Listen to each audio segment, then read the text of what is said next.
What's your minimum specification? I've seen a number of talks where you speak about the concept of abstraction layers in pretty much a lot of aspects of engineering, but also kind of life as well, so that you can independently upgrade different layers without affecting those above and below, and providing new platforms to build upon. What point in your life did that kind of ethos click, and Hmm. what happened in your life to make that that be a pervasive element of your personality? Oh, pervasive element of my personality. That's pretty funny. I know I repeat it a lot. Maybe I'm trying to convince myself. Um, the like when we built EV6, so Dirk Meyer was the other architect, and then we had a couple other strong people. Um, we divided the design into a few pieces. We wrote a very simple performance model that got it. But when we built the thing, it was a relatively short pipe for an out of order machine because we're still a little weak on predictors. And there was a lot of interactions between things. And it was a difficult design to build. And we also built it with, at the time, digital had a custom design methodology. So we had 22 different flip flops. Like people could roll their own flip flop. And we frequently would build large structures out of transistors. And I remember somebody asked me what elements were in our library. And I said, both of them, N devices and P devices, right? And then I went to AMD, and K7 was built with a cell library. Now, the engineers were really good at laying down the cell libraries in a way that got good performance, but they only had two flip flops, a big one and a little one, and they had a clean cell library. So they had an abstraction layer between the transistors and the designers. And this was before the age of really good place and route tools. And that was way better.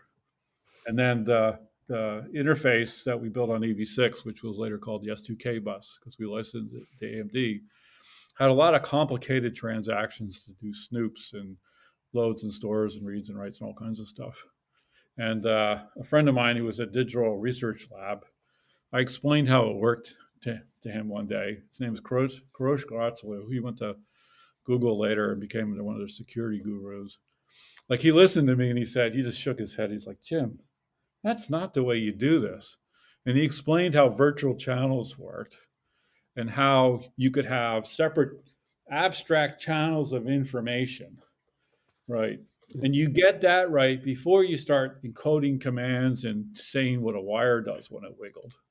So the result of that, let's say, educational seminar slash ass kicking was hypertransport, which had a lot of the protocol of the S2K bus, but it was built in a much more abstract way.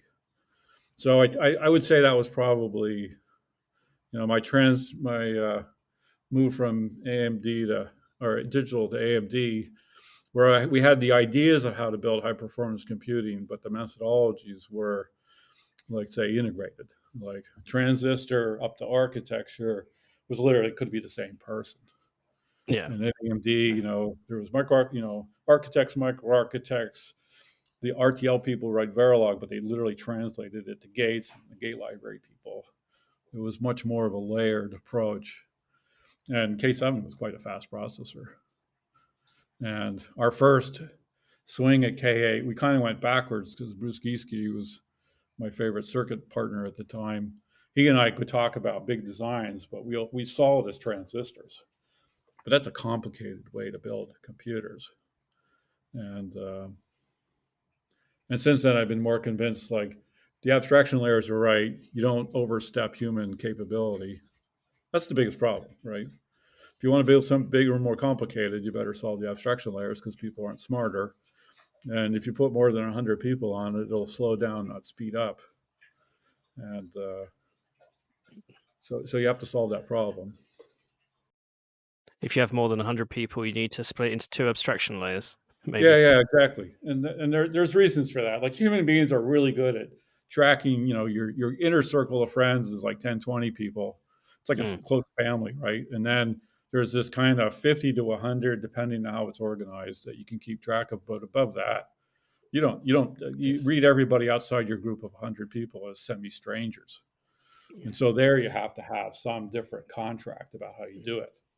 Like when we built Yeah. Zen, we had 200 people, and half the team did the front end and half the team did the back end. And the interface between them was defined, and they didn't really have to talk to each other about the details behind the Yeah. contract, right? And that was important. Now they got along pretty good and they worked together, but they didn't constantly have to go back and forth across that boundary.